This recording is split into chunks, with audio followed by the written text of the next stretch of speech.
Hey everyone, how's it going? Morg here. Today we're gonna be covering the enchantments for Mordheim Paramod, and we're gonna be talking about enchantments for two-handed weapons. And I'm also just making I'm gonna be making a separate video for two-handed weapon enchantments and one-handed weapon enchantments because I feel like that's also quite different in the approaches. So we're gonna go ahead and start right away with the Mark of Alacrity. So this one is when receiving damage, receive a 90% chance to recover one offense point. Mark of Alacrity is pretty much just usable on, I would say, impressives. If you're considering like any two-handed weapons, for example, like I have right here, this Red Ogre. This Red Ogre is gonna be, because bracers are two-handed weapons, this red ogre is gonna be like significantly more difficult to attack because you're gonna be constantly taking like counter attack damage from the Mark of Alacrity from this guy. And if you also combine it with counter mastery, so after performing a counter attack, receive an 80% chance to recover 2 offense points. With this sort of a setup, you're kind of able to make an infinite counterattack Red Ogre or until you run out of health. I don't really think, because like the one-handed version is not as good, but we'll get to that later. I think you kind of just like using this on a Red Ogre because bracers count as dual wielding. So you get like minus 25% melee damage. But normally, when you're using like two-handed weapons, each swing causes you to deal like 15% less and 15% less damage. So, I mean, that's also kind of why like two-handed weapons are not really all that popular with impressives because of that. Um, Realistically speaking, it's pretty much just usable on bracers, right? And like regarding using Mark of Alacrity on like two-handed swords, on like heroes and stuff, they're not gonna have the offense points to counterattack because it's too slow, right? If you like hit price, your next counterattack is going to cost 5 offense points, so it's difficult. Next room, or like next mark, I just noticed that like the naming convention for the runes, if you're playing like a Chaos Warband, it's gonna be called like Mark of X. But if you're playing like a non-Chaos Warband, it's gonna be called Rune of X. It's a recent observation. Alright, anyway, next one is Mark of Carnage, and this one increases critical hit damage by 60%. So I would pretty much just use this on two-handed swords. And that's about it. Because two-handed swords, they already have like a really good 16% crit chance. So yeah. Like some people might consider using this also on a two-handed hammer to kind of like double down on critical hit damage done. So two-handed hammer gives you already like 60%, and with like Mark of Carnage, you're gonna have like plus 120% critical hit damage. But I think you're gonna be just better off if you go for the two-handed sword and just get that 16% additional crit chance for the sake of consistency. Okay, Mark of Conspiracy. So this one increases the chance to trigger Tzeentch's Curse or Divine Wrath and to successfully cast spells by 20%. So this is pretty much just usable on Doomweaver. You can, technically speaking, use it also on staffs, but I think you're gonna be better off with different. Okay, so here's the thing: if you're playing like a spellcaster Doomweaver, or like an artillery Doomweaver, that's focused on dealing as much damage as possible, you're probably also going to be using staffs, but I wouldn't be using like Mark of Conspiracy for that. I would be probably using a different enchantment. I think Mark of Conspiracy could be is more interesting, not for like this artillery build of Doomweaver, but I think it's more interesting for like a CC build that is focused on like stunning the enemy and debuffing the enemy and kind of tanking. So I don't really think Mark of Conspiracy would be used on a staff. Okay. Next that we have is Mark of Defiance, and this one increases the maximum range of the charge and ambush actions by 4 meters for two-handed weapons.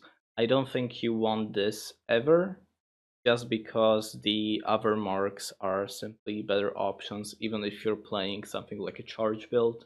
And if you care about increasing the maximum range of the charge, there are skills for it. There's also like the headgear enchantment for it. So I think those are like much better options. Next that we have is Mark of Devotions, and this one reduces initiative by 13 in effect while the weapon is used. Again, like devotion enchantments are just kind of used for initiative shenanigans, but I think you're probably better off with raw power. Mark of Dismay. When dealing damage, reduces the target's chance to pass all alone, fear, and terror tests by 8% for 3 turns.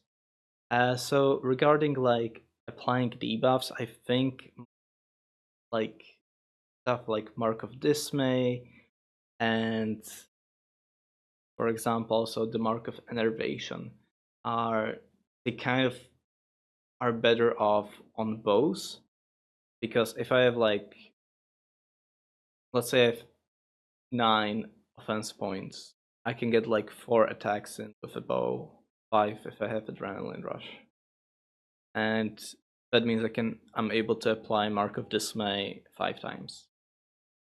200 melee weapons. With 9 offense points, I'm able to get in 3 attacks. So it's like 2 attacks less.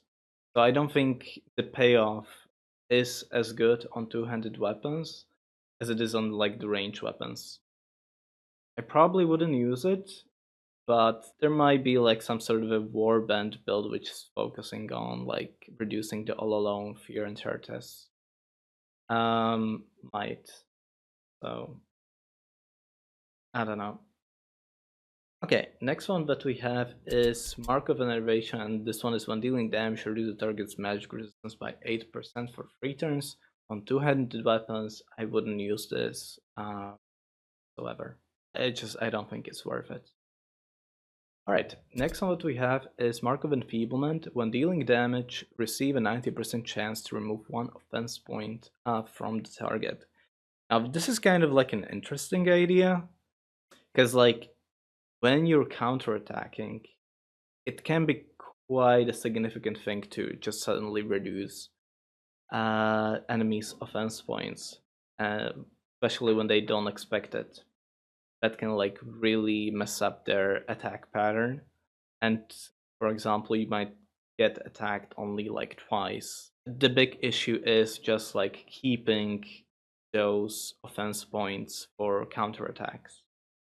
There has been actually like a very recent change in Paramod for the Witch Hunter captain and also the normal captain, the mercenary captain, for their like parry skills and dodge skills. So right now, all of their attacks are going to be essentially more or less free when they're going to be counterattacking, when they dodge or when they parry.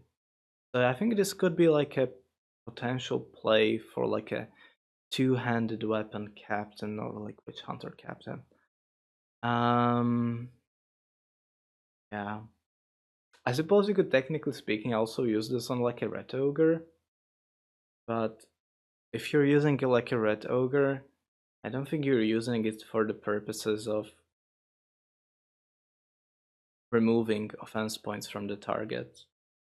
If you're using a red ogre, you want to kill people, and Mark of Enfeeblement doesn't quite help you with that. Okay, then we have Mark of Expertise, and this one increases melee hit chance by 12% for two-handed melee weapon. I usually don't really use Mark of Expertise. Some people like to use them kind of just prefer relying on as much weapon skill as possible. But 12% is obviously really significant, right? So I don't know. Definitely usable though. Alright, next one that we have is Mark of Fury. This one attacks bypass 20% of target's parry chance. So I would say it's decent. I think you can like start considering Mark of Fury if you're playing some sort of a strong blow build, but also know that your enemy is like really parry heavy and that they like absolutely do need to have like that parry.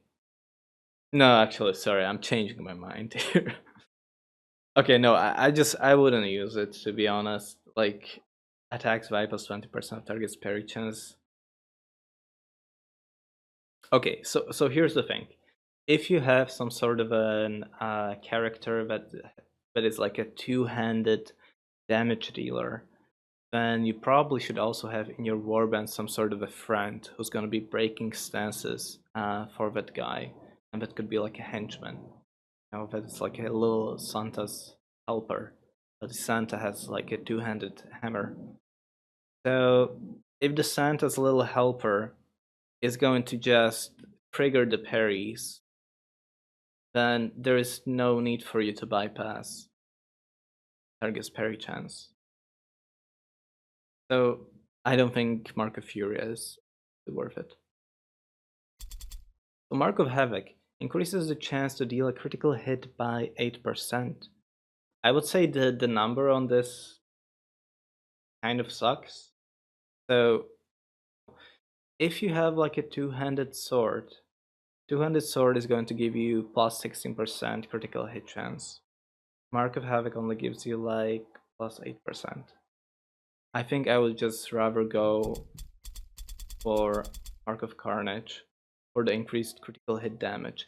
Because when you take a look at the skills here, we have Deep Wounds, and Deep Wounds is like critical hit damage increase is like by 60%, right? So I wouldn't use it. I think I would rather have like Mark of Carnage for a better payoff for the crits than more consistent crits for two-handed weapons.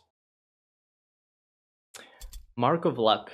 So for two-handed weapons, I think it's just quite decent. I would only consider using it if you know that you're coming up against like a team that's focused on dealing critical hits. Mark of Misfortune on two-handed weapons. When dealing damage, reduce the target's stun resistance by 8% for 3 turns and stackable. I wouldn't use it because you get less amount of attacks for two-handed weapons. Mark of Perforation. Attacks bypass 12% of the target's armor. So this is the ideal thing you would like to get on your two-handed weapons because you're using two-handed weapons, you want to deal as much damage as possible, and this is the mark that helps you deal as much damage as possible. So I would consider using this on like two-handed axes, but also I would consider using this on two-handed hammers, because hammers have a better base damage. Alright, next rune or next mark that we have is Mark of Perseverance, and this one is when a damaging attack or offensive skill misses, gain a hit chance bonus of 6% for 3 turns, and this one is stackable. So on two-handed weapons, I wouldn't use this.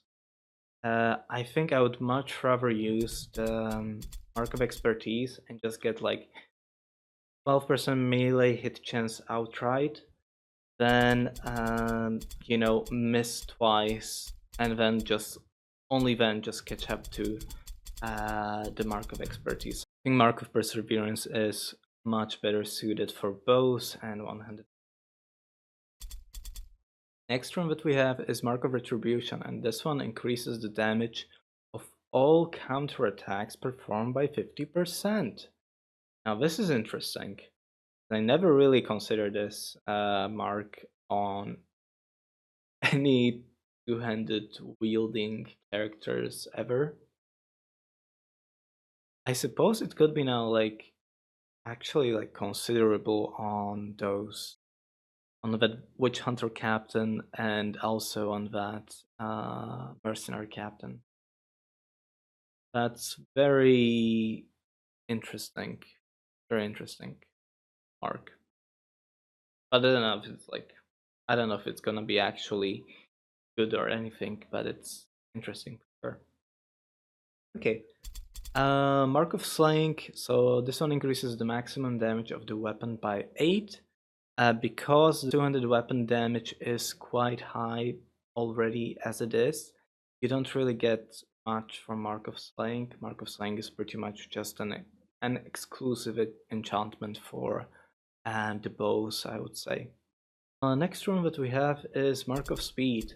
So this one attacks bypass 20% of target's dodge chance. So you could consider using this on like a Daredevil build. So Daredevil is a skill which, take a look. So increases melee damage by 70%, and melee resistance is reduced for the target by 20%. But each melee attack triggers a free dodge attempt for the target. So if you want to keep dealing damage, you're gonna have to like go against like dodge checks, and this could be like a way for you to the Mark of Speed could be a way for you to beat those dodge checks. 20% is like really significant for the Daredevil builds. There's a huge difference between target having 1% dodge chance against you than having like 20%, right? And there's also like a huge difference between target having 50% chance to dodge your attacks versus 30%. So it's very, very significant, I think. Next one that we have is Mark of Spell Binding, and so when casting spell increases spell damage by 20%. This one is just a go-to enchantment for the staffs. Mark of Spell Binding can be also of course used for the two-handed hammer that the divine casters have, and also like Wolf Priest likes Mark of Spell Binding on his very own X. Mark of Surprise increases the damage of ambush and overwatch attacks by 90%, so it's a meme, essentially. It's a meme. 90% is like very significant, but like the thing about ambushes is that like your ambush can be quite easily cancelled. Um, there's just like so many things where things can go wrong, and you know, if let's say you're playing some sort of a let's say you are playing some sort of a build that is focused on like ambushing enemies and stuff, then you're probably also going to be using either Prowl Mastery, which gives you plus 30% crit chance to your ambushes, or you're going to be using like an Onslaught Master and you're going to get also like plus 30% crit chance to your onslaughts. And in that case, you're probably also going to be investing into a crit chance, and in that case, I think you're going to be better off going for Mark of Carnage. Next one that we have is Mark of Venom, and this one is when dealing damage, the target's poison resistance is reduced by 8% for 3 turns, and it's stackable. I think this is a must-have for Weeping Blades. There are a lot of ways for the enemy to get like all of a sudden some sort of a poison resistance, especially from the enchantments. So I think Mark of Venoms are a must-have for poison builds, because if you're not applying poison, then your builds are not working. And lastly, we have Mark of Warding. So this one is also just like a magic hate. You know, you're coming up against enemy that focuses on magic. You can go ahead and prepare yourself. So yeah, that's that. Let's also probably go. No, I think I'm good. Thanks.